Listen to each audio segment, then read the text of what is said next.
All right, good morning, everybody. I wanted to, just take this opportunity to do a few things. The first thing that I wanted to do was, obviously, I want to thank the public. I want to thank the community. I want to thank the residents of Erie County for giving me the opportunity of a lifetime, quite frankly. I used to come in this office when I was a kid. My uncle, my mother's brother, Ed Cosgrove, was a district attorney from 1974 to 1982. And in the 70s there, I was 10, 11, 12 years old, and I used to come in here all the time and see my uncle as the DA. And I said to myself back then, I want to be the DA someday. And a lot of times, when you have dreams as a kid, you don't fulfill all those dreams. Life is tough, and you need to recognize that the dreams that you have a lot of times go unfulfilled. Fortunately, through the grace of God and through my family and through my friends and through a lot of hard work, I'll give myself credit, a lot of hard work, I reached a goal of mine. I reached a goal that I had, and like my uncle, who served only 2 terms and who walked away in 1982 when I was in high school to go into private law practice, I'm going to do the same thing. I am at a point in my life where I have, fulfilled a lot of my expectations and a lot of the things on my checklist, but I have others to fulfill. I have other things that I want to do in my life.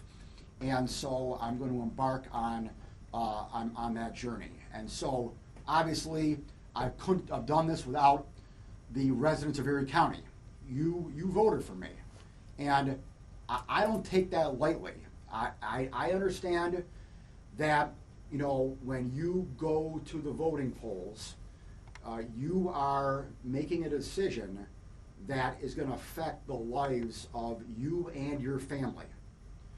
Whether you're voting for the president, whether you're voting for a senator or a congressman, whether you're voting for the town board member or the highway superintendent, when you vote for that highway superintendent, you expect your roads plowed. You expect the snow to be gone. And when you vote for the DA, you expect to be safe and to live in a community where you can raise a family without the fear of violence, without the fear of getting robbed or beaten. And that, quite frankly, is the highest level of government there is. If you think about it, there is nothing more important than the protection of society. That's why when you're the president, there is nothing more important than the national security and ensuring that the military is properly financed and properly led. That's the greatest role of a president in the United States. On the local level, for local government, there is, in my opinion, no more important job than a district attorney, because you transfer that importance of national security down to the next level of community security and making sure that our community, from a smaller standpoint, here in New York State, here in the western part of New York State, in Erie County, and the city of Buffalo, and every town and village that we have, we need leaders to make sure that we're safe. That's number one. Obviously, other things are important. Taxes, education, community centers, hockey rinks, a new Bills stadium, okay? Obviously, there are other things that are important. But what good is that? What good do they do? What good is it to build a new Bills stadium if the people of Western New York and New York State and Canada or everyone who comes to the stadium isn't safe. It's meaningless. What good is making sure that we have good education if our kids are not safe at school? And our parents, the grandparents, aren't safe in driving the kids to school. And the bus driver being able to take the kids to school on safe roads. Education is secondary, if you think about it. Nothing is more important than the safety of our community. So I have had the privilege, in my opinion, of having the best and the most important job, I believe, and I don't mean to say that egotistically or sound like a jerk at all, but I firmly believe that I've had the most important job in state or local government. And I thank you, the voters, the residents of Erie County, for giving me that privilege and for trusting in me to do the job. I leave. Claudine asked some questions to me yesterday, and others have as well. As what do you want people to remember you by? What's going to be? What do you want to be your legacy? And I always say to answer that question that I want people to think that I'm fair. I want people to think that I cared about everyone who came through the criminal justice system, from the defendant to the victim, to the witness, to the police officers, to law enforcement, to the judges, to everybody involved, to the defense lawyers, everybody involved in the criminal justice system. I hope that everyone thinks that I was fair and that I treated everybody with dignity and respect.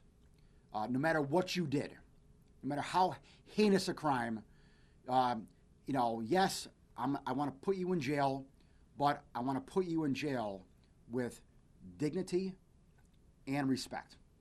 And I think that that's important. And I hope that I've done that. I think I have, and I hope that's my legacy. I've also got asked the question a number of times. What's something that you wish you could have got done, or what's something that you have a regret for? I don't have a regret per se, but what I wish I would have got done probably wasn't realistic in the time period that I was DA. We have gone through a transition to a certain extent here in New York State over my 7+ years as DA. And that transition has come in a form of criminal justice reform. And criminal justice reform, whether you know it or not, the reality was that all the reform measures in the past 7 years, from raise the age to discovery to bail to clean slate to legalization of marijuana, everything was, quite frankly, written by the defense bar. It was written by the legal aid societies in New York.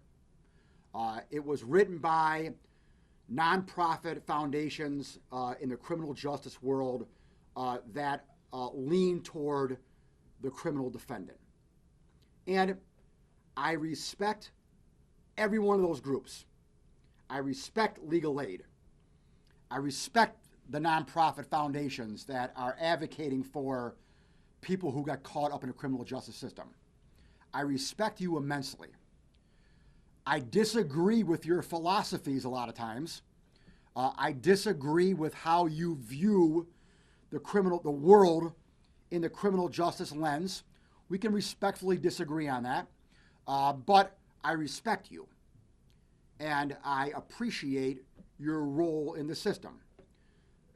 But what they've been able to do, I believe, is wrong from a big picture standpoint.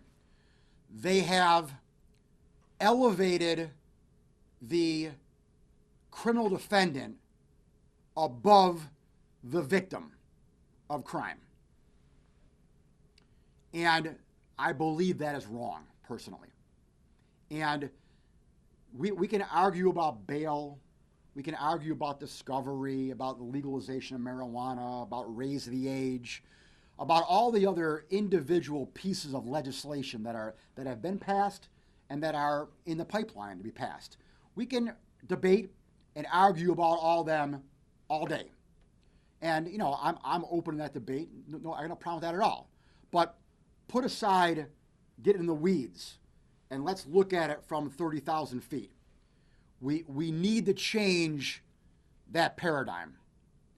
And we need to elevate the rights of victims back into a proper place in society. There are countless victims that I have encountered in my almost 8 years here. Victims of sexual abuse, victims of homicides who are now no longer with us, who leave behind families who have lost a loved one. There are victims of assaults and domestic violence and retail theft and car theft and robberies and burglaries. And I can go on and on and on.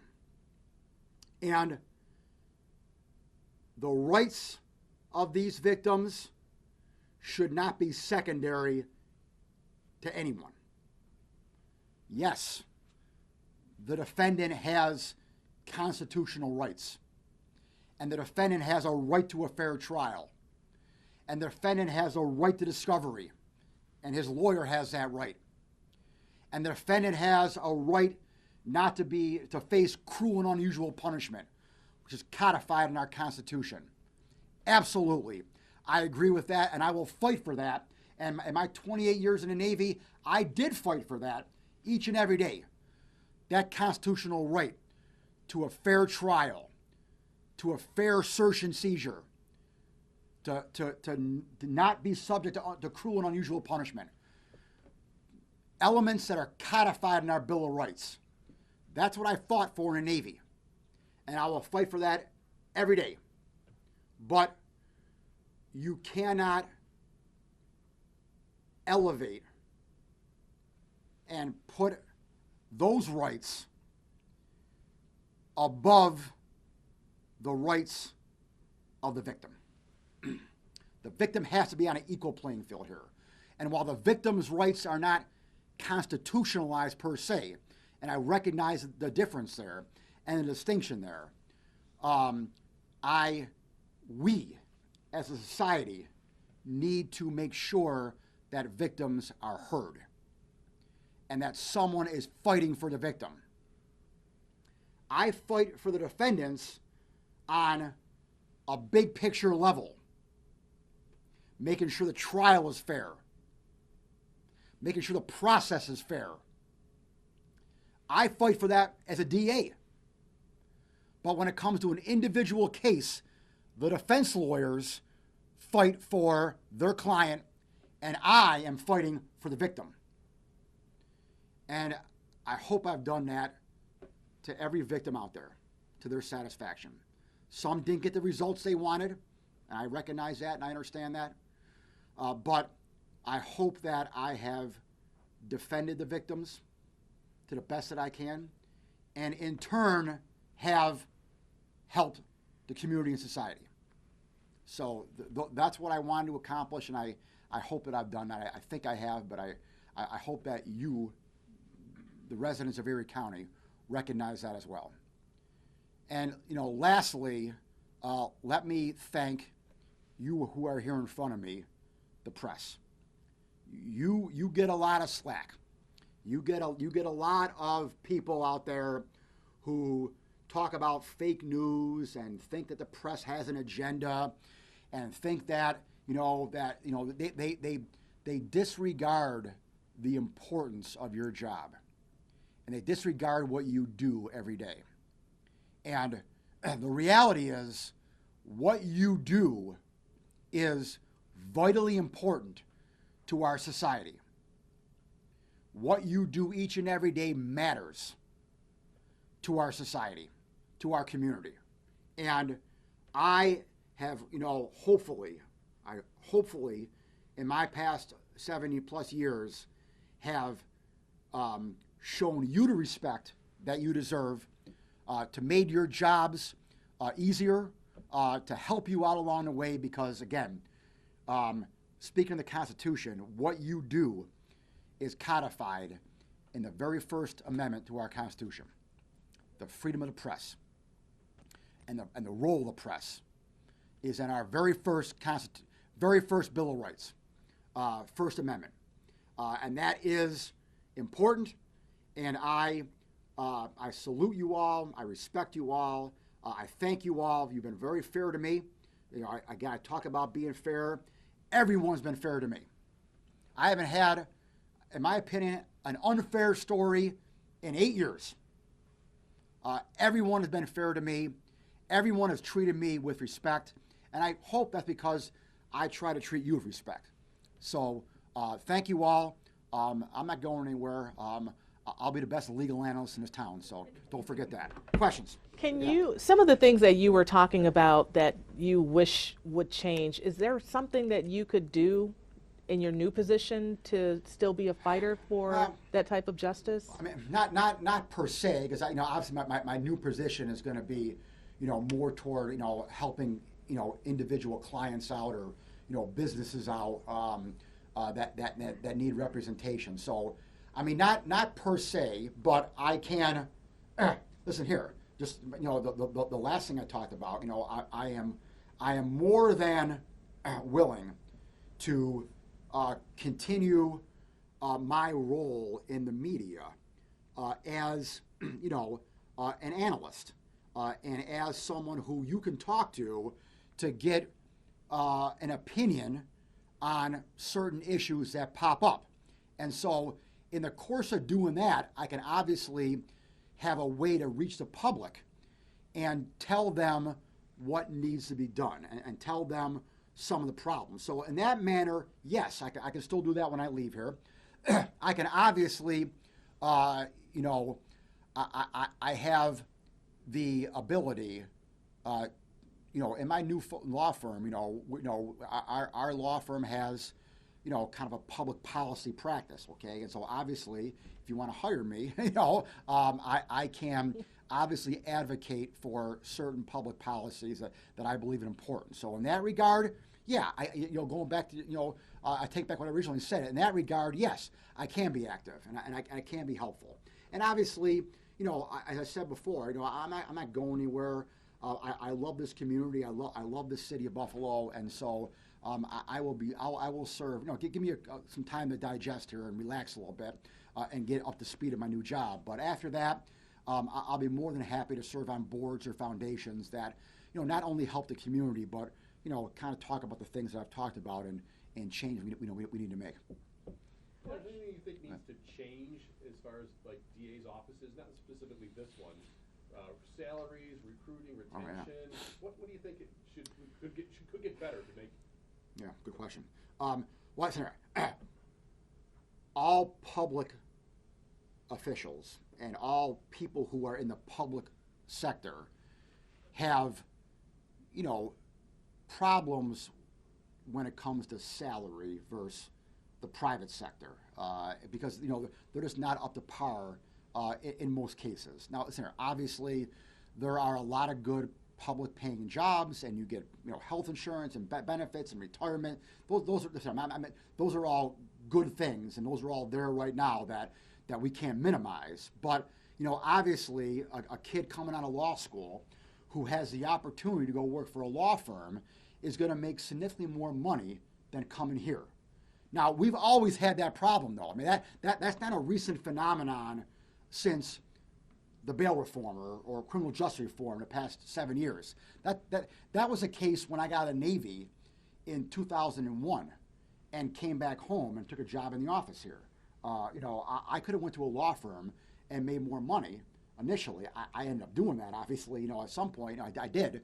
But, we're never going to be able to compete from a financial standpoint with the firms. But, I have been able to increase the starting salary here. The starting salary was $50,000 when I got here for a lawyer coming out of law school in 2017. It's now $80,000. So that's a decent chunk of change, for someone coming out of law school who's got, maybe $100,000 in debt. That they can pay their bills and pay their debt with that kind of money. So I was able to do that. But, the biggest problem that we're having with recruitment kind of goes back to the big picture paradigm I was talking about before with regard to victims versus defendants. The biggest problem that I have in recruitment that all of us in law enforcement have is the notion that we're the bad guys. Coming out of the George Floyd incident, which everyone recognized in law enforcement was horrific, except maybe the guys who did it, but they're in jail now, and that's good. But everyone I talked to in law enforcement recognizes that was completely unacceptable. But what came out of that was the whole defund the police movement. And that defund the police movement has trickled down now to DA's offices, where people think that I'm the bad guy, that all I want to do is throw people in jail. And that could not be further from the truth. So that's another part of the message that Claudine alluded to. The message that needs to continue to get out there is that we are not the bad guys here and girls here. We are here. Yeah, we got to put people in jail, but for every one that I put in jail, there are thousands who I give a second chance to. Thousands. I mean, there's 25,000 cases a year in this office. 25,000. How many go to jail? A few hundred, maybe. I mean, I haven't done the math, but I mean, out of 25,000. So everyone else is getting help. They're getting alcohol treatment. They're getting drug treatment. They're getting opioid treatment. They're getting mental health treatment. For veterans, they're getting treatment for their PTSD. So I give thousands of more people help every day than I do throw them in jail. So that's the message that needs to continue out there that's going to improve DA's offices across the country. Can we say this is the last time we'll see you in public service? Will you return? Yes, no. It's the last time I've seen you in public service. Yes, absolutely. I mean, I will obviously, like I said before, in the future, I'd be open to, serving on a board, being a president of a public foundation or board where I could help out society. So in that regard, I would, someday let to continue my public service in that regard. But when it comes to elective office or even appointed office where a paycheck is involved, this is the last one. Yes. What's your message on this office in particular and your successor going forward? What should people do? Yeah, well, I said it when I said goodbye to him about a half an hour ago. Continue what you're doing. Continue the good work that you do each and every day. We just got a guilty verdict on a homicide manslaughter case that came down yesterday. My people, the lawyers in this office, supported by the investigators and the support staff, they do good work each and every day. They do great work each and every day. And it's not about winning. We do win the majority of our cases, all right? There's no doubt about that. There are very few not guilty verdicts in the past 7 years. But that's not what it's all about. This isn't a football team. We're not keeping score here or standings. Yes, we win, and you want to win, obviously, but what's most important is doing the right thing, ensuring justice, and do that each and every day. And for my successor, my Deputy DA, Mike Kane, who will be the acting DA come Sunday, on the last day of the month, I say to Mike, just be fair. Just continue to be fair, which I know he is. Continue to do the right thing each and every day. I've heard it said a number of times, and I don't really like it, that he has big shoes to fill. That's nonsense. You know, he's got big feet. You know, he's got big feet. You know, there's no big shoes to fill here. I mean, you know, you know, this office, you know, we're in the middle of a murder trial right now. And, you know, that murder trial, you know, 2 horrific homicides that occurred, one in Tonawanda that occurred a couple of years ago, where, you know, allegedly, you know, the guy's on trial right now, or a couple of them, because there's 2 different homicides here, but one of them in particular is involved with both homicides, and he allegedly, again, he's still innocent until proven guilty, allegedly walked into a house in Tonawanda, killed the woman in the house, and her 2 children were left behind, you know, and one of the children played dead in the ground to not get shot. You know, that's going on right now, and that's not going to get done by today. So nothing's going to change. I mean, we're not going to skip a beat here. It's going to continue to go on. This office is going to continue to be the best office in town, and there's no doubt in my mind about that. I just have one final Yeah, sure, question. Flynn. Yesterday, one of the things that stood out to me when we were talking about juries and people being a jury of your peers, Yeah. and you said that that's not really the case. Correct. It's not true. Yeah, we not only do we not have that, but very few communities, if any, in this country have that, and that is a major problem, Claudine. That is a problem that has been studied over and over again, that, you know, all across the country, and they have these task forces that get created. All right, they try to figure out the problem is, you know, and they do things, you know, but it doesn't work. You know, and we now are in the middle of studying that as well. As I told you about a year ago, we created a working group with the chief judge of the federal court here in Buffalo and the chief judge here in Erie County, and myself. The 3 of us, and then we brought other people involved, other judges involved, and other people who are in the criminal justice system. But the 3 of us put the commissioner of jurors. We came up, put our heads together, and said, hey, let's try to do something about this. And you know, that's still a work in progress, and you know, we're still trying to figure it out. And you know, there are a lot of reasons for it. There's individual, like, reasons for it on a kind of a, you know, micro level, you know, healthcare issues, transportation issues, job employment issues. You know, you get $40 whatever a day to come down here, and you're working at a job and you can't afford to come down here, especially if you're, you know, a low income individual who lives in the east side of Buffalo, and you can't, you know, west side of Buffalo, you can't afford to lose your job or to come down. And I know there's rules about getting paid for it, but it's still an inconvenience, obviously. And it's more of an inconvenience if you're on the lower economic status of society. And so those are, you know, personal, you know, individual micro factors, but on a macro level, big picture, like I told you, I think a lot of it too is trust. I think that a lot of people, especially in you know, African American community and Hispanic community, you know, don't trust the criminal justice system, and they say to themselves, you know, hey, you know, I don't want to participate in it. I don't want to be part of something that I don't trust, and I recognize that, and that I guess that's one of the things that I have failed at. I mean, if you know, think about it to a certain extent, that, you know, I'm the face of the criminal justice system. You know, if you think about it, no one's interviewing any judges. You know, no one knows a judge. You know, no one sees a judge and, hey, I know you. You're Judge so and so.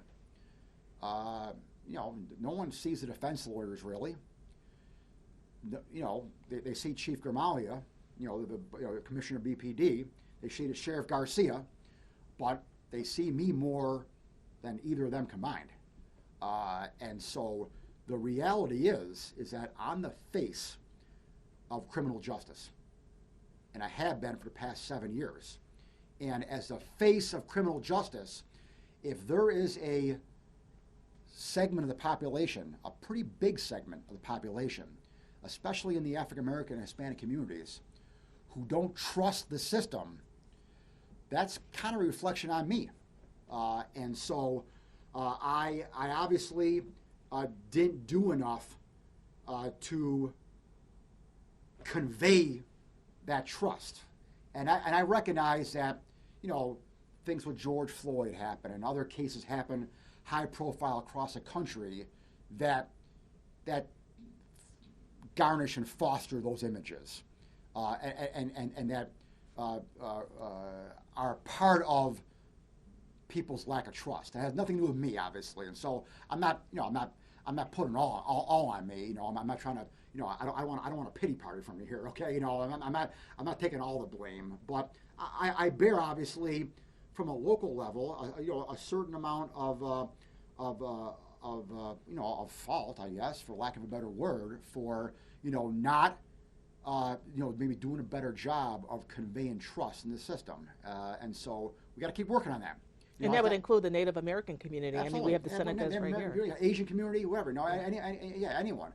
Anyone who any community who has been LGBT community. People who have been victimized by the system over the course of the past 200 years. Obviously, don't trust the system. And again, I just can't snap a finger and cure that. I recognize that. I just can't cure that in 7 plus years. So again, I don't want to. Like I said, I'm not here to punish myself. Right now. But you got to stand up though, and be accountable when you have a significant number of people in a recent study that we did as part of this task force say that they don't trust the system. And when you are the system, and I am the face of the system, I take that seriously. And so we got to do better in that. And hopefully we'll continue to do better. Anything else? Okay. All right. Thanks, guys. Thank you. Thanks, sir. Yep. Thank you.